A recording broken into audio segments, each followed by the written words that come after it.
actually, we're joining him. Senate Majority Leader Mitch McConnell here in his office. Thank you very much. Senator, will this pass tonight?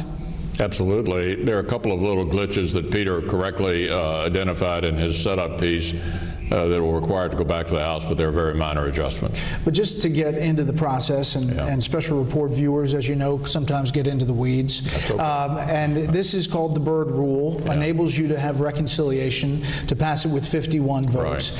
Right. And essentially there were a couple of provisions that didn't fit according to the parliamentarian. So now you have to vote on this bill, and it's different than the one the House passed, and then send it back. Yeah, but only slightly. And this has happened before in the reconciliation process.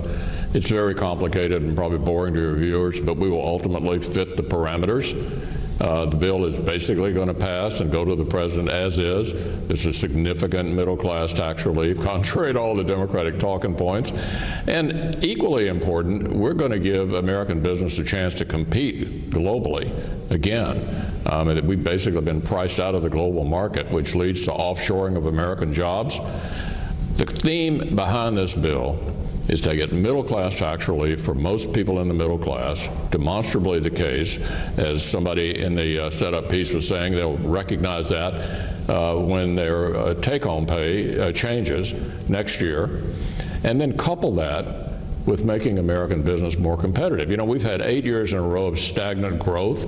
The country's significantly underperforming. We think a combination of the regulatory changes that the president's already made, plus this tax reform, give us a chance to get growing again. And the early indications, there's enthusiasm about this. We've had 2 quarters in a row, 3% growth. I don't want to read too much into that, but that's the right direction. Consumer confidence is way up. The stock market is at 5,000. I think there's a lot of feeling out in the country that we just haven't been performing up to our potential. This gives us a chance to do that. All right, you're not going to be surprised that Democrats jumped on this technical snafu very quickly. Steny Hoyer, who we'll talk to later, released a statement saying, in their headlong rush to jam their partisan unpopular tax legislation through Congress, Republicans wrote a bill that hadn't even been read carefully enough to ensure it complied with Senate procedural rules. Whatever happened to Republicans' insistence on reading bills before voting on them, we will be dealing with the repercussions of poorly written language and hidden loopholes for years to come.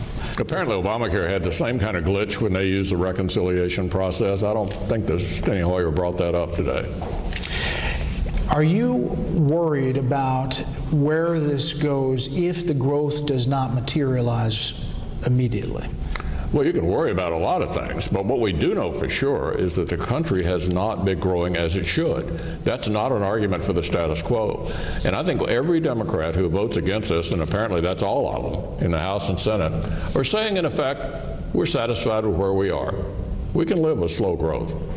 They don't want to get America performing again. Look, as recently as a couple of years ago, a lot of Democrats were saying we ought to get the corporate tax rate down. What's changed? Donald Trump is president, so they changed their position. They're simply not interested in doing the kinds of things that economists believe will get the country growing again. We just see the country differently. We're going to have a big argument in the fall about whether this was the right thing to do for the country. We're looking forward to making that argument. You know, Senator Manchin paints it differently, and he suggested this weekend that it's really you who didn't want them engaged in this tax bill. Take a listen real quick. I gave them a whole litany of things that I thought 10 or more Democrats would vote for. To have it 60 or 65 votes, I really believe is possible if you had regular order.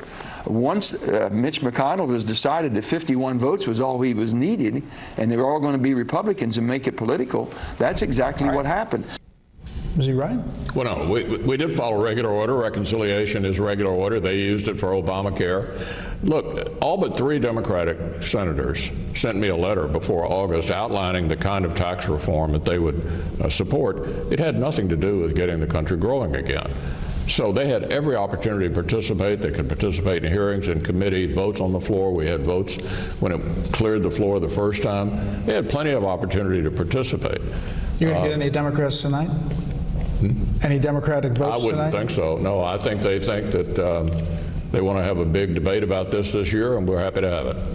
All right, the government shutdown. You could have a victory in the Senate and possibly the House tomorrow morning, and then face the prospect of the government shutting down by the end of the week. Not going to happen. Neither side wants to do that, and when neither side wants to have a government shutdown, it doesn't happen. Well, what are you giving on?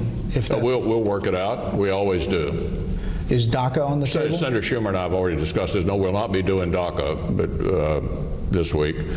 That's a matter to be discussed next year. The President's given us till March to address that issue. We have plenty of time to do that. So, in other words, another short-term continuing resolution that punts to sometime in January. Or put another way, no government shutdown, which was your original question. That's true. Let me talk to something that you tout, which is federal judges.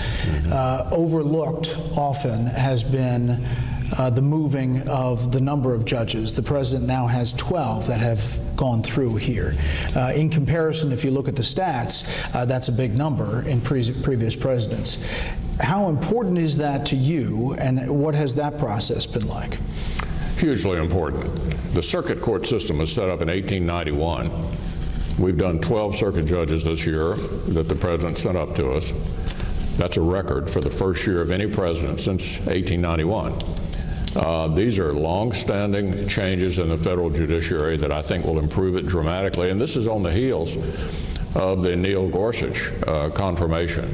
So one of the sort of underreported, and I'm glad you brought it up, one of the really unreported successes of this administration and this Republican Senate, because we are in the personnel business, unlike our friends in the House, is the changes we're bringing about in the federal courts. These are young, conservative in the sense that they believe the job of the judge is to try to interpret the law as it's written, not to try to make things up. Those are the kinds of people the president's installing. We're going to continue to do that as long as the American people give us a majority here in the Senate. I mean, obviously some nominees didn't meet the standard and were pulled off. Well, that always happens. There were a few district judges. I thought you and I were talking about circuit judges. Yeah. There were a few district judges that have pulled out. That's happened under every administration I can remember. One last thing about pay-as-you-go. The law says that if the Democrats don't waive this, that you were going to have significant cuts. If the president signs it in 2017, some $25 billion comes out of Medicare next year. Yeah, that's not going to happen. It's not going to happen. On a bipartisan basis, we've never allowed that to happen, even though it's possible.